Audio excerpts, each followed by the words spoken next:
I'm Anastasia Chatzka, a fashion designer with over 20 years of experience and a sewing educator. And I'm really excited you're here to share another sewing adventure with me today.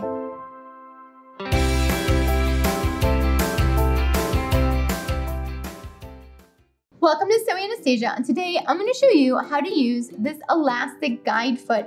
So what it does is it stretches your elastic for you while you're sewing. This is awesome for doing cuffs or ruching or, well, whatever creative endeavor you have where you need to stretch some elastic. Definitely check out this foot. If you're not already a subscriber to Sewing Anastasia, make sure you subscribe and hit the notification bell so you know when all the new videos come out every single week. And if you're already a subscriber, thank you so much for subscribing and following me on my sewing adventures. So let's go over exactly what you need to do to make this foot work for you, because there are a bunch of different moving parts on it and you have to set it up appropriately to the size of elastic you're using and how much do you want it to gather. So let's go over it.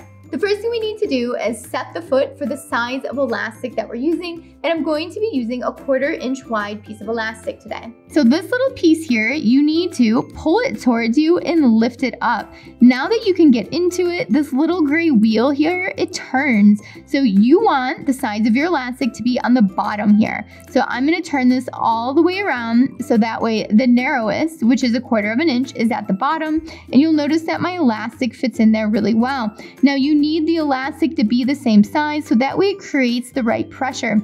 And the pressure is created from this little metal piece right here that's under the gray wheel. It pushes up on it to create tension. You're also going to notice this little gray wheel here with numbers on it. The little arrow is right there out of the metal. Now, when you move it, it goes all the way up to 5. 1, 2, 3, and you're going to notice it starts getting tighter as you go up. So our max gather is going to be number 5. So it's really going to create a lot of tension on the elastic and gather it up a lot. Always a good idea to test your fabric with a small piece of elastic first, because the thicker your fabric, the less it's going to gather. The thinner your fabric, the more it's going to gather up with the tension. So let's go ahead and set up to max gather for the muslin, so number 5. And now what we need to do is insert our elastic in here. So the elastic is going to come right down into this hole here, and the gray wheel is going to clip onto it and pull forward. So now it's nice and tight. It is stuck in there, and you'll notice that the elastic is in the opening of the foot right here. So you want to make sure that you're seeing your elastic in this opening here, so that way we have some elastic to stitch onto when we start. So let's go put it on the sewing machine and test it out. So the foot just clips on right where that metal bar is. So just push it onto your sewing machine, clips on, and now we are ready to go. So I'm gonna be gathering up in the center of this piece of muslin I have here. You still wanna make sure that you're back stitching when you use this. So just a couple back stitches though, nothing crazy. So I'm gonna go forward a stitch and backwards a couple. So it's nice and secure. And now we're just gonna continue. We're gonna come all the way down. So I didn't change any tensions or anything in my sewing machine. This little foot here is stretching out the elastic as it goes, and you'll notice that it's gathering up the fabric. So I'm not holding it or pushing it. This is all the magic of the foot.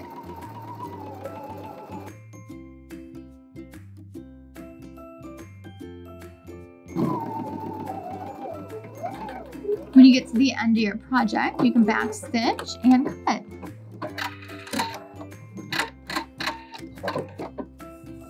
So check it out. We have our gathered piece of fabric here. That was so easy to do. The great part about using this foot is that the gather is consistent. So you don't have to worry about making sure you're pulling it enough consistently while you're stretching it out and sewing.